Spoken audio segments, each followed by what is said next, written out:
Good morning, everyone. I am Stephanie Van Vark, and I am a small business owner. I am so glad you've agreed to join us today because I am talking to someone that I've actually known for a little while now. We actually attempted to work together before on a major project, but it didn't quite go the way we wanted it to. Omi Diaz Cooper is the CEO of Diaz Cooper Advertising. And so we want to really delve into where the advertising industry has gone through this pandemic and where the possibilities for the future and for her company. So without further ado, let me introduce Omi Diaz Cooper. Hi, everyone. Hi, how are you? Hi. Good. I'm so excited to be here. Thank you for having me. Thank you for joining me. Thank you for joining me. And as I mentioned before, I love the backdrop. I think the backdrop Thank is you. amazing. Thank you. Thank you. So It reminds me of my love of travel. oh my God, I do too. I do too. I love it actually. So let's talk about who are you and what do you do? Sure. So I'm the co-founder of Diaz and Cooper, and Diaz and Cooper is a husband and wife owned business. And we have been a local marketing agency in South Miami for the last 19 years. So we've been around for a while. And we are really privileged to serve a wide variety of clients. We do niche in travel and tourism.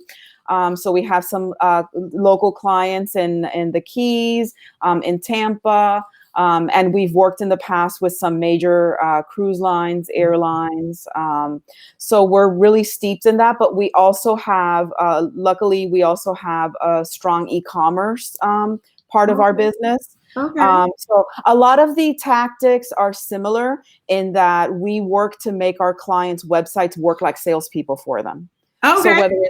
So whether it's online sales or online bookings, that's really our focus.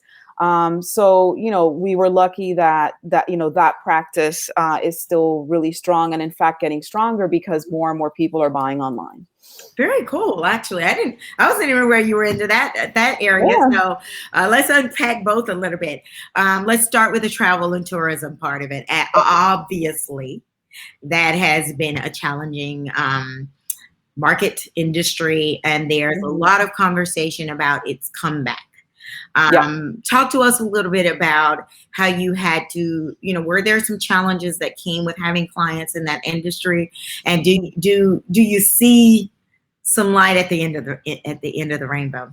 Yeah, sure. So yeah, absolutely. When it first happened, several of our clients are not huge businesses. And because they had to completely shut down, their flow of money obviously shut down. So they had to stop working with us and pause campaigns and things like that. So of course, that was a hard hit for our business. I would say probably between 60 and 70 of our revenue just kind of like went away. But we have to be understanding that they're getting hit just as hard. And was it immediate? Like, it was pretty immediate. Within, yeah. Within 2 weeks, like everybody, First that was payroll. Yeah. So it was pretty hard and pretty fast. But I also just want to make a quick point that the people that are being the hardest hit are the workers. They are going to be your low income workers, your wait staff, your your cleaning staff, your lower income workers. Those have been the hardest hit because they don't have the privilege of working from home. So I just want to acknowledge that. But most of those companies have to lay off their staff? And was it more hotels and so not just my clients, but other other people that are either in trade associations I belong to that I talk to, or just from reading industry news. Yeah, massive furloughs across the industry, layoffs. So it hit the industry really, really hard. Now I am seeing a light at the end of the tunnel. It's going to start with local travel. It's going to start because people that love travel, you can't keep them indoors for 2-3 months and not expect them to not want to go somewhere. So to the industry's credit, they are making huge, massive changes in the way they do their operations. They're really careful and cognizant, about guest safety. Mhm. And so, we're starting to see projects open up to communicate what different hotels or cruise lines or airlines are doing to help their guests feel safe and be safe. They're instituting new sanitation procedures, new personal sanitation procedures, temperature checks before Mhm. checking in, all kinds of, obviously they're all different companies, so they're all doing something different, but they're all doing the best that, that they can. And Mhm. so now there's a need to communicate that to make people feel safe, because as much as you want to go back to travel, you don't want to, either contract something yourself or, worse yet, be a carrier, Right. not know it, and then give it to someone else who might be more compromised than you. Absolutely. Let's start a pandemic somewhere. We were just talking about that a little bit. Yeah. So you talked a little bit about your associations. Are y'all having conversations about, how to get this marketing field back on track, in light of, as you mentioned, there are several clients, especially if most of your clients are small businesses, may not be able to come back or may not be able to come back at the level of that they were before. What's some of the advice or recommendations that are happening to Yeah, absolutely. making sure? So obviously, anybody who's a responsible marketer is going to be putting out information to help businesses understand what they should be doing and what they could be cutting. So this is definitely the time to try to not panic. I mean, obviously, if you're a smaller Mhm, business mhm, and you're down to zero revenue, you have to do what you have to do just to survive. But if mhm. you're a little bit bigger or you have some reserves, then this is the time to be smart about evaluating what you should and shouldn't be doing. So there's I advice agree. online. I put out a blog post about the types of messages that you should be putting out there. Right Mhm, now is the time to be putting out messages about what you're doing to keep people safe, mhm, what changes you've made in your operations mhm. to enhance sanitation, enhance cleanliness, and basically keep your guests safe. That's a very good message to be putting out there. Mhm. It's not the time to be putting out, fire sale type, messages, Right. or to try to glom onto this, as a way, because that's going to come off as very, very negative.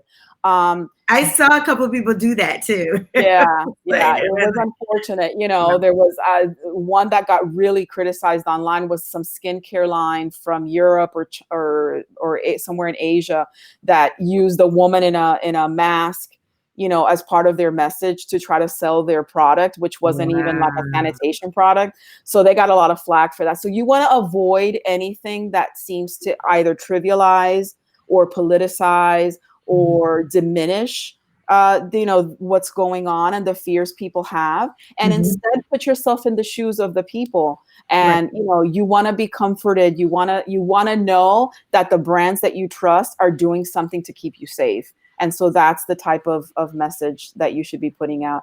And then as far as the spend, there's a lot of talk about how advertising's cheaper now because so many brands have cut, Absolutely. so impressions are cheaper, so your money will go further. And that's all true, but it's also not the time to waste any money whatsoever. This is the Absolutely. time Without to some make kind of sure that expertise. to make sure I that you're agree. really tracking your spend and that you're spending on things that are going to be giving you either that future return, because we are seeing a lot of bookings coming back for 2021, and Mhm. even like late fall. Mhm. We're starting Mhm. to see hotel pickup, and brides are still planning their weddings. A lot of them Right. have to push back, but they're still, obviously they're not going to not get married. So, they're going to want to know that the venues that they're looking at are going to keep them and their guests safe. Well, you tapped on something that actually is one of those subjects I talk about a lot as well. When you are looking at your budget, there's always sort of that the marketing line item tends to be the first thing to go, Yeah, and because there is sort of that expectation that I can go on social media and put things out there right. without thinking there needs to be a strategy behind that. Um, talk a little, if you could, share a little bit about the importance of really understanding that you need an expert to help you maneuver such Mhm. emergency circumstances like this, and in particular in an area like ours where we often have emergencies. Not to Yeah. this effect, but we often have emergency. Oh, Uh, sure. are there Yeah. some examples of clients you've had to work through and help them maneuver through that? Yeah, With messages? absolutely. So I'm going to give you an example of a small local, business in the Keys. And so, to your point, they do have staff in house that does a great job with social media. They post, Mhm. they do a fantastic job with it, and they even do get some bookings out of it, or Mhm. at least traffic to their website. So you want to be looking at those metrics. Are Right. the things that you're putting out resonating? Not just likes and shares, but are they coming back to Converting. your website to look at what you have to offer, and is it actually converting to something meaningful to the Right. bottom line? Right. So sometimes putting those metrics and those strategies in place does require a little bit more of an expert Mhm. strategist behind it. So in those types of cases, how we help our clients is we work together with them to set the strategy and the tone, and then Mhm. they execute the actual components in house. Now, on something a little bit more complex, like for example, a Google Ads campaign, can you go ahead and open up a Google Ads campaign and just have Google optimize it for you and let it run? Absolutely. Is that going to be the best technique for you to not waste your money? Maybe not, right? Because again, that strategy of what do you do with that traffic? Mhm. Where does the user go after they've clicked on that ad? Absolutely. What's that experience? So is that spend actually translating into leads or bookings or Mhm. sales, right? That's what you need to look at. And that's where, having either really educating yourself. There's some online courses, Mhm. right now. There's, I have friends that run, some online schools, but often a business owner just does not have the time to fully Absolutely. educate themselves, and they may not have the money to hire like a full-on agency. So where's the middle? Well, there are some competent consultants Mhm. out there that can help you in a more cost-effective way than a full-fledged agency. Just be careful that you're tracking metrics, that they're giving you metrics Right. report, that you have access to your Google Analytics, and that you at least have a basic understanding of what results you should be getting, because otherwise you're just spending money. And that's why I find that that's why a lot of people who just say I'm just going to cut out marketing, that's why the knee-jerk reaction is because they've never experienced seeing that investment is creating new Right. sales for them. Right. So Right. if your consultant or your agency isn't connecting those dots for you, then you may very well be wasting your money. Absolutely, absolutely. I spoke to a friend who actually owns a small hotel, and that was her argument as well. Is that we focus a lot on the likes and the follows, but will you walk into my door? Is Right, right. where it really leads to, for sure. Yeah. So again, emergency plans. Have you? Do you have an emergency plan that is? Again, this is unprecedented, but did you have something in place that was sort of to keep you afloat Yeah. Well, until I wish I could say we were 100% buttoned up in that, and we weren't, but we did have certain things in place. So, okay. we did have some, we do projections, and Mhm. we do scenario planning. Okay, So, good. because, we've been around for, 19 years, and we've gone through 9/11, and we've gone through the real estate bubble bursting and the recession and SARS. And, there's been a lot of Right. prior disasters that we've lived through. So, the structure of our business is such that we do have some contractors that we work with on a regular basis. Hmm. So we're able to kind of adjust based on the actual workload Hmm. fairly quickly. We've also been a results only work environment since 2012. And let me tell you a little bit about that. Yeah.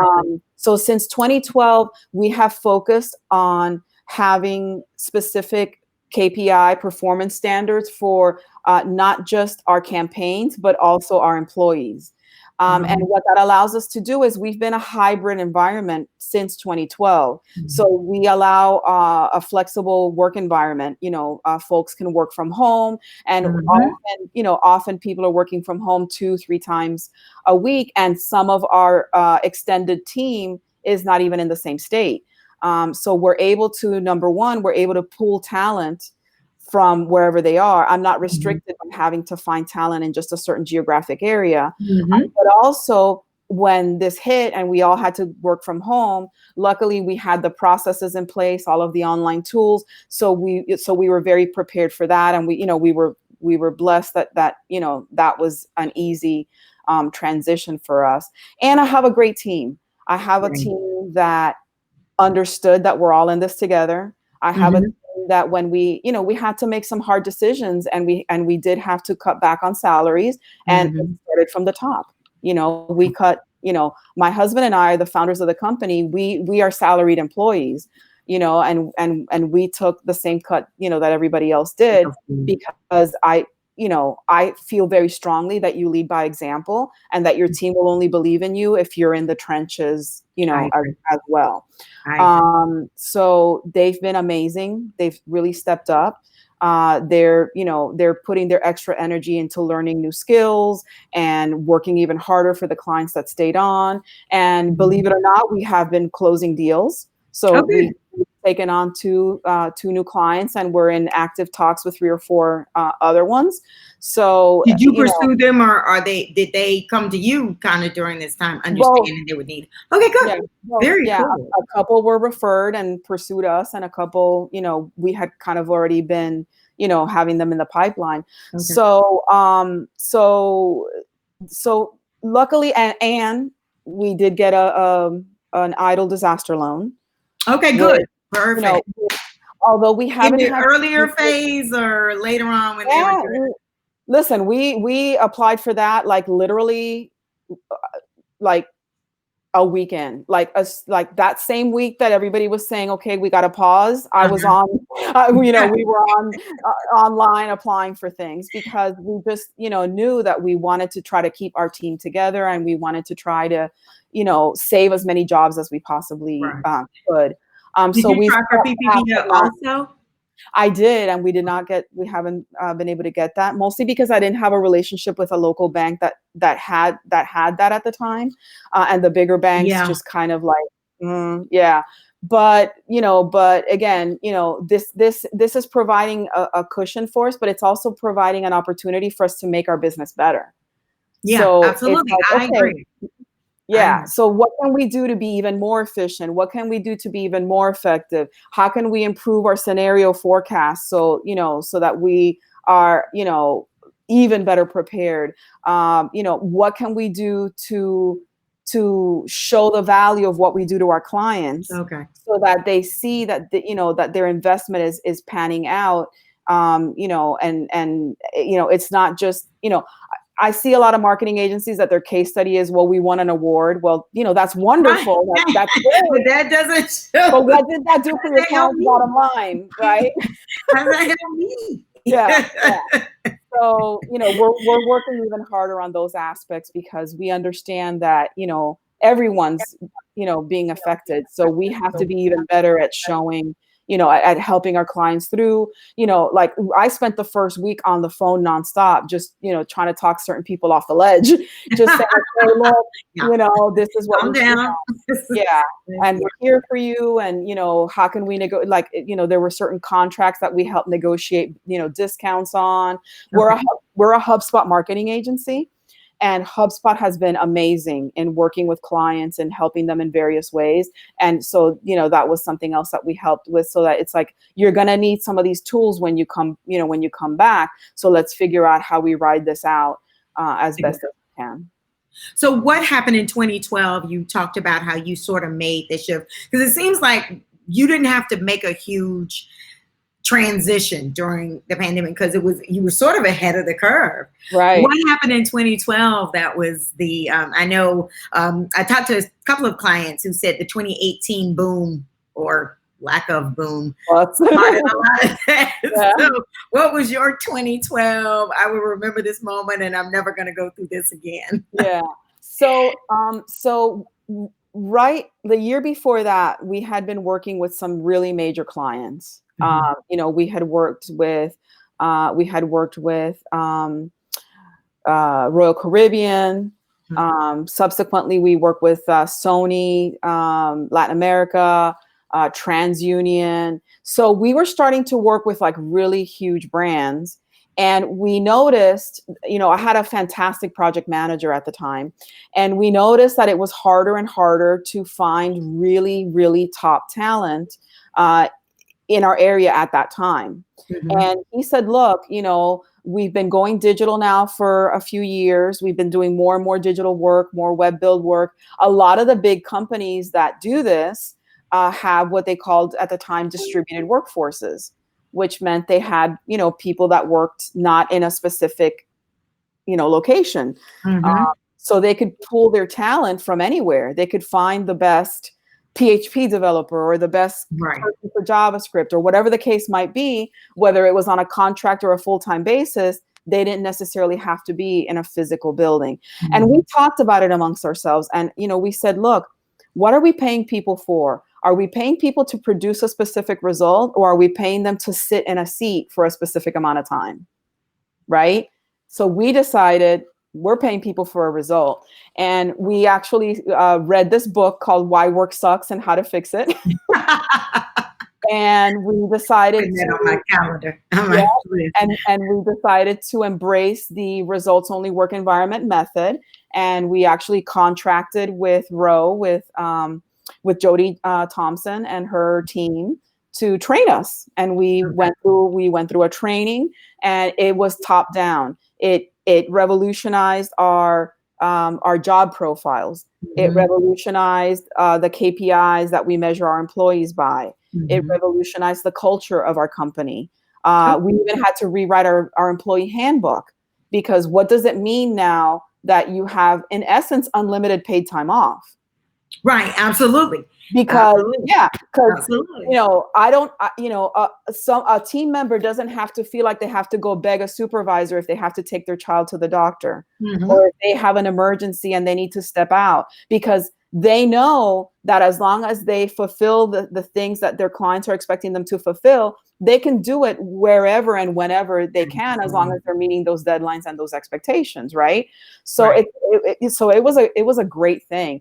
And about a year or two into it, I actually was looking at an employee from a huge company, local. They were local at the time. They're not in Miami anymore. But this was a company that was known for the opposite culture. This was a company that was known for, you have to be here, you have to be working all the time. We're going to give you all this stuff, a concierge, we'll pick up your dry cleaning, we have a gym in the office, we have, we bring in catered food, and it sounded like perks, but it was really all ways to keep people in To the keep office you, as yeah. much 24/7 as possible. And this woman was making a salary well above, like nearly double what we advertise a position for. And I Mhm. asked her, I said, listen, what, like, Why are you I would here? love to, well, yeah, I would love to hire you, but you saw the salary requirements. I can't come close to that. We're a much smaller business. And she said, I'm willing to take a $30,000 pay cut for the ability to be able to be with my daughter, pick her up Mhm. from kindergarten, take her to the doctor without stressing out about it every day. For the ability to have some semblance of balance in my family life, she was willing to take that big of a pay cut. Now, not everybody's willing to take that big of a pay cut, but it showed me that people value more than just money and more than just perks. They Uh-huh. value being able to spend time with friends, with family, being able to travel, being able to have a fuller life experience beyond the Mhm. four walls of an office. And it's interesting during this pandemic that seems to be it seems like the rest of the world is catching up to that mindset. Yeah. There's been a lot of talk about, productivity going up. A lot of people now looking at, do I need this 40,000 square foot office and or bigger? Or can I get more work out of people if I put them in their own space and just sort of utilize this platform similar to what we're on right now to keep the connection flowing. So I think it's funny that you were really way ahead of the curve. Let's see how we can do that. I actually want to share 2 quick stories about that because they are from local businesses and they show like the 2 sides of that. So when we first rolled out Row and let everybody know about it, we actually had a client who was a major South Florida company, and my contact had said, I could never do that here. Like, you guys are crazy. You're not going to be able to keep track of what people are doing. And if you go 100% with this, we may not be able to like stay as a client. And I could never do it in my own business. And I said, look, I understand, but let's just see how it works. And let's see if you see, a better result. And of course, now that company is being forced to be remote. Because exactly. Now, a totally different company nowadays, a very large accounting firm here locally, over 400 employees, did not have this in place at all, but they embraced it. What else are they going to do? They said, okay, let's bring on the tech, let's figure it out. I had a conversation with one of their partners last week, and she said to me, this has been working out so amazing. It's so great. And we're seeing so much more productivity that we're actually going to continue allowing folks to work remote when they need to, because it's just been working out great for us. And I really believe that this isn't going to be just, we recover from the pandemic and go back to normal. I believe this is going to have permanent changes in how people behave. Not only are people going to be more willing to buy online, and we're already seeing it. I mean, Amazon's, through the roof. Shopify has grown like so much. People are just, seeing how easy and convenient it is to buy certain things online. But it's also going to change the workplace. Like, you're right. Ourselves, we were already on track to go 100% remote this August. So so it was just speeding up your timeline.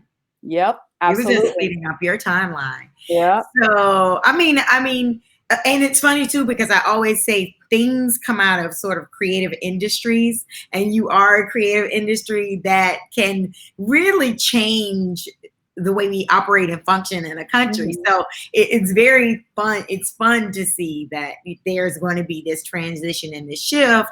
And, a lot of that whole putting a lot of things, making things digitally really came out of, a necessity, sparked out of creative industries and people innovation and spaces where people were really willing to take that leap of faith. So yeah, and I think that you're absolutely right. But I've also seen that kind of creative thinking in industries that are not necessarily considered creative. So like the accounting firm that I just mentioned, but also like restaurants, for example. I've seen how they were able to pivot quickly and be able to, do more catering and do more pickup and delivery, and figure it out. And that may change some business models, Some restaurants may decide to go into smaller footprints, but expand their takeout, service forward. So who knows? But, we're seeing that people are kind of reviewing how they do business and figuring out ways to be more effective in their operations and not just reacting to the pandemic. And even their product and distribution. I heard of one grocery company, one restaurant that it was able to then funnel some of their products into the grocery stores. Right. I was like, what an innovative idea. You just never think of that, but that's absolutely a new, stream of distribution or revenue stream. So yeah, I really think that's been, I think, the most exciting part of this. And I don't want to make light of the fact that it was a very traumatic situation in terms of people's health, but in the business world, it really has been, even if it forced you to, a time for you to really think outside the box and really think of ways you can sustain and thrive through all of this. Yeah. But as we know, across the country, there is a projection that about 40% of businesses might not make it out Yeah. of this. And so, it is a set commentary, but in your industry, have you sort of done some data around how you think the numbers will be impacted of the amount of companies that might lose their footing during all of this? Have y'all talked a little bit about that, the statistics? Yeah, we do. We do look at industry statistics, and we have some provided to us by several different associations. Unfortunately, there has already been major furloughs and even some agency closures. I heard of an agency out of Tampa that closed down and laid off 500 people. That's a Whoa, huge number. That's a that's a huge lot of number. people. Yeah, that is a huge number. Oh, And so while, we don't have the full data yet, absolutely, it's going to be impacted, and absolutely, we are seeing that some companies are just not going to make it through this. Um, some might be because they just weren't doing that great to begin with, and so this was just like the death blow, if you will. And some might be where they have to close their model in order to do something different. But we're going to be feeling the repercussions from this from an unemployment perspective and from absolutely. and from an economic perspective for a long time to come. So yes, there are innovations coming out of it. Yes, there is light at the end of the tunnel. Yes, things are going to get better, but we have to acknowledge that there are going to be people who may not have the skills to do digital things, and either will need to learn those or figure out what other type of employment that they might need to get, because unfortunately some businesses will not make it. Yeah. So let's talk a little bit personal, but not too personal. You are, as you mentioned, a husband-wife company. Yep. I had one other person on here that was husband and wife, so I'm really intrigued to know. And again, you don't have to talk pillow talk, but how from the very beginning, what were the conversations as to how you were going to set up? Who's in charge of what, and who's the final say, and how do we maneuver this landmine and still be married at the end of all this? Do we take this home? That kind of thing. Have you had a normal conversation, or is it you sort of slip it into your place? Yeah. So it started a little just kind of like figure it out as you go along, obviously, because we were a two-person company in the beginning, and both of us came from a similar background. So both of us come from a designer background. So my husband was an art director, and I had been an art director as well. I had been freelancing for about a year before we decided to formalize into a business. And the first thing that we wanted to focus on is why we were creating the business. And we really saw an opportunity to serve clients in a different way. We saw a lot of the big agencies that would win a piece of business that wasn't maybe their biggest client, and they would just put a bunch of junior people on it as soon as they got the account. And we wanted to not do that. We wanted to provide our clients with senior level expertise, and not just hand off the account. So very quickly we learned that we had to have those conversations about who's going to do what role. So what we did is we said, okay, we wrote a list of everything that we liked to do, everything that we didn't like to do, everything that we were good at, and everything that we wanted to get off our plate as soon as possible. Right? So we decided that I was better suited for the client facing duties, the business pitches, the strategy, the day-to-day communications with the client, because I had a lot of practice with my freelance business, and I'm just naturally more like, I love to speak. I'm a public speaker. He would rather shoot himself than get on a podium. So, so that you don't want to murder. That part of it was a natural fit. So he did more of the operations and the creativity. And as we hired people, we hired them to complement the areas where we were not as strong at. Yeah. Right. So we hired people that were better at us at X, Y, and Z, instead of just trying to fill empty seats. Right. Right. So we were a little bit more organized about that from the beginning.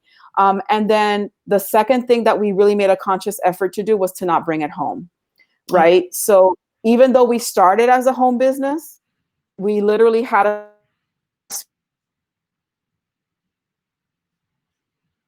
Uh-oh. I think we got stuck for a second there. Uh-oh. Okay, we got stuck a second there. So you literally made up, even though you started from home, you literally made what? I want to hear that.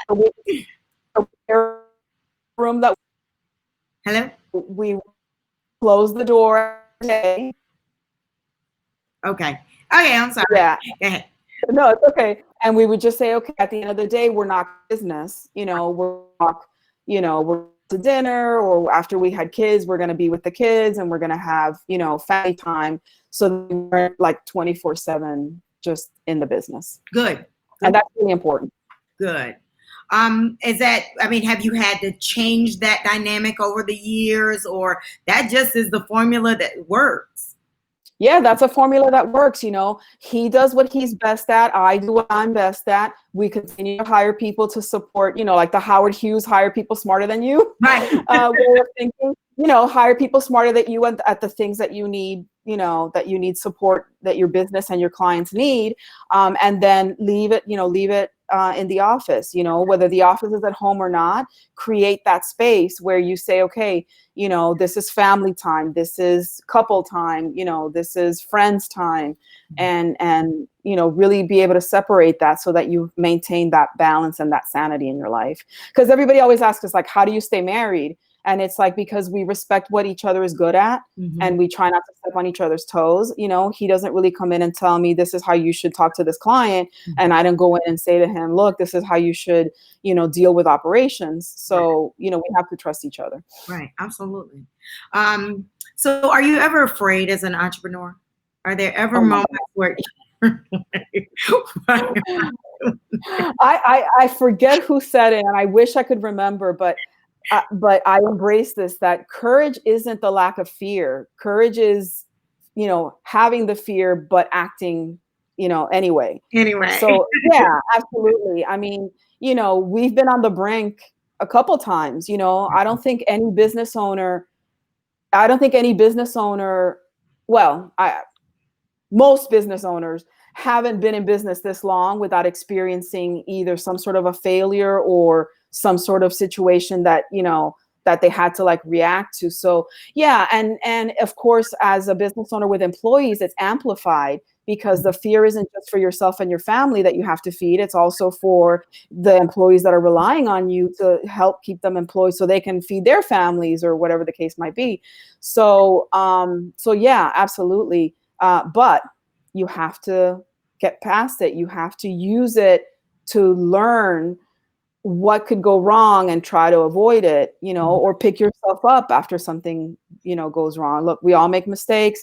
We all say things we don't mean. We all say or do the wrong thing that causes, something negative to happen. And it's only bad if you don't learn from it. Absolutely. Absolutely. I used to give myself 24 hours. Okay. You can wallow for 24 hours and right.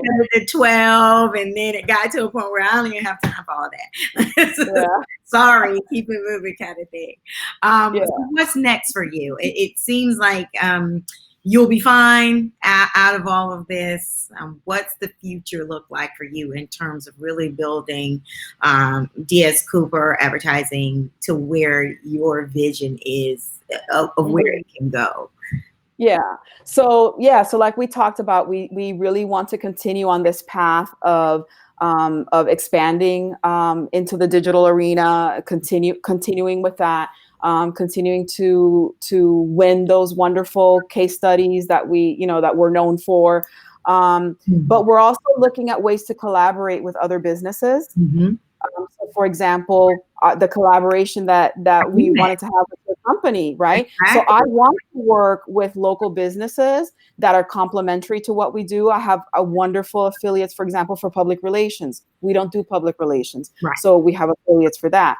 We would want to work with other local businesses, and especially if they're woman or minority owned, so that we can together go after those contracts, whether they're government contracts or, larger companies that see the benefit of working with a tightly knit group of companies that can strengthen each other's capabilities. Cool. And what are some of the lessons you've learned through this trial and tribulation, I guess, and even more so over the course of your 19 years? Yeah. So a big lesson is definitely that when negative things happen, it doesn't reveal anything new about anyone. It just amplifies what was already there. Mm-hmm. So Okay. if you have, and I was on a 10,000 small businesses call yesterday, and I heard several employees, say, oh, I've got these employees that, are making all sorts of excuses to not come back to work. And of course you have to toe that fine line between legitimate fear and then someone, but if you had an employee that wasn't perhaps an A player, Mm-hmm. and now you're really starting to see the kinks in it, this is the time to either get them to step up and give them, training or whatever it takes, or to make a decision that maybe this is the time to improve your business model, on a variety of fronts. So, I learned that, adversity can be an opportunity to make improvements in your business model. Adversity can be an opportunity to collaborate with people that you may have thought of as competitors before. Right. And maybe, and I also learned that you really, and this is just kind of a lifelong lesson, you really have to be true to who you are, and you have to be true to what you do best. Don't try to be all things to all people, stick with what you do best and shine in that, and then bring in outside help, to fill in the gaps for a particular thing if you need to, in a collaborative manner. And I think that'll take you farther than just trying to spread yourself thin and, and try to be all things to all people. Absolutely. Absolutely. Well, thank you so very much. I think we learned a lot. I know I did. There were definitely some stuff in there. I almost wrote down some notes.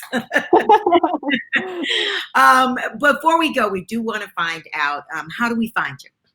Sure. So we're online at DiazCooper.com, DiazCooper.com. We also share a lot on LinkedIn and Twitter, and our handle is at DiazCooper.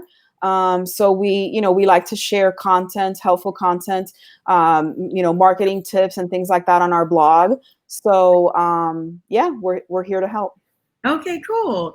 Thank you again. Again, it was a wealth of information, and you've always been somebody I could call and go, hey, can I talk to you a little bit? Tell me what I need to do. So I really appreciate this, and I hope others got as much information out of it as we did. Great. Well, thank you so much for having me. It was really fun to be on the show, and I hope it was helpful for others. Thanks so much. Thank you. Bye-bye. So, everyone, thank you again for joining us. We will be back here Tuesday at 10 o'clock with Fabian. She is I guess, what is it I'm trying to say? She's all about health and wellness. Also has a fashion line that's steeped in sort of a green efficiency fashion. So this is going to be very exciting because it's a really good time also for you to find sort of your soul in all of this as well as an entrepreneur and otherwise. Thank you again. We will see you next week, and have a great weekend, everyone.